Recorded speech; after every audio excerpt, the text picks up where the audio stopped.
So I'm working with a sales team that's running into a lot of objections that have to do with trust. Usually when it has to do with trust, you're hearing things like, I need to think about it. Let me do my research. Do you have any testimonials? And as I'm identifying for them that their biggest bottleneck is trust, they're asking me, hey, how do we build more trust? There are a few ways to build trust on sales calls, but I think the story that I told them was a really good kind of overarching way to look at building trust throughout the entirety of your sales calls. And the story kind of went like this. Now, imagine yourself, you had some pain in your knee, let's say.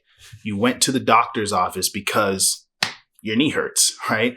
And you walked into the office, you saw the doctor, looked at you and said, hey, what's wrong? You said, hey, doc, my knee hurts. And the doctor said, okay, here's a pill. And he hands you a pill. He says, take that pill, you'll be fine.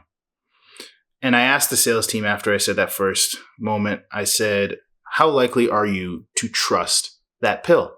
Some people said, I wouldn't trust the pill at all. Some people said, be a little bit skeptical. He is a doctor, probably knows his stuff. I might take the pill, but, I'd be questioning. I'd be a little bit skeptical about the pill. So I said, okay, let's do the example again with 3 doctors. First doctor, I just explained. You walk in, you say, doc, my knee hurts. He says, take this pill. Second time, you walk into the doctor's office.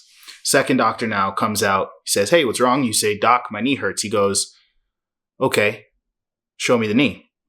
Takes a look at it, right? Looks at it left, looks at it right. He says, stand up. You stand up. He says, sit down. He says, sit down. He says, extend the leg. You extend the leg. He says, close the leg. Close the leg. What's your pain on a scale of 1 to 10? You say, it's about a 7. Then the doctor says, okay, take this pill. Now, I ask them again, now how likely are you to take that pill? Every single person, obviously, they said they're a little bit more comfortable with taking the pill, a little bit more comfortable with the solution that doctor provided. Now, third doctor, same scenario. You walk in a doctor's office and you say, hey, doc, my knee hurts. He says, show me the knee. You show him the knee. He says, what's the pain on a scale of 1 to 10? You say 7. He says, how long have you been feeling this pain for? You say the last 2 weeks. He says, okay, what do you think triggered the pain? When did it start hurting in particular? Was it after a sport? He starts asking all these questions.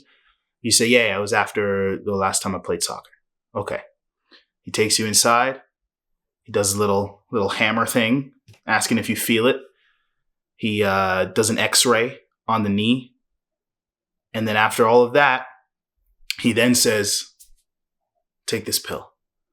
And I asked the team, out of all 3 doctors, which one would you trust the most? Which pill would you have the most confidence and faith in? Which one are you most likely to take? Every single person, they of course said the third doctor. Now, why is that? Why did they trust the third doctor more than the others? All the doctors being equal, all the doctors with the same qualifications. Let's just say it's the same doctor duplicated across the board. Why would you trust the third doctor? He took the time to actually analyze what the problem is, right? He didn't give you a one-size-fits-all pill. He actually asked questions to understand the pain, understand the problem. Therefore, you believing that he understands what you're going through, understands the pain you have, understands the situation, you're more likely to trust the solution. Over the years, what I've seen work really, really well when it comes to building trust is, 1, ensuring that I'm asking enough questions and asking the right questions that show the person that I have a genuine care to understand their problem at its depth. And 2, they also have to see me as the authority in that situation. They have to see me as the authority on the topic that they need help with. Because obviously, if they feel like I understand their situation, but they don't see me as an authority, they won't buy. And on the flip side, if they see me as an authority, but don't think I really understand what's going on with them in particular, they won't buy. And lastly, they have to see that I actually care about them, right? Everyone's heard the saying, people don't care how much you know until they know how much you care. We've all heard that over and over and over again. And it's a huge piece of building trust on the sales calls. They have to see that you genuinely care about them. So if I had to summarize it in 3 points, they have to see you as the authority on the topic. They have to believe that you fully understand their problem. And they got to believe that you actually care about them. You care about getting them the best solution. Do those things and you'll build a lot more trust in your sales calls. Maybe I'll make another video on this topic talking about how to actually go about doing those things on the sales calls, but that's a good start.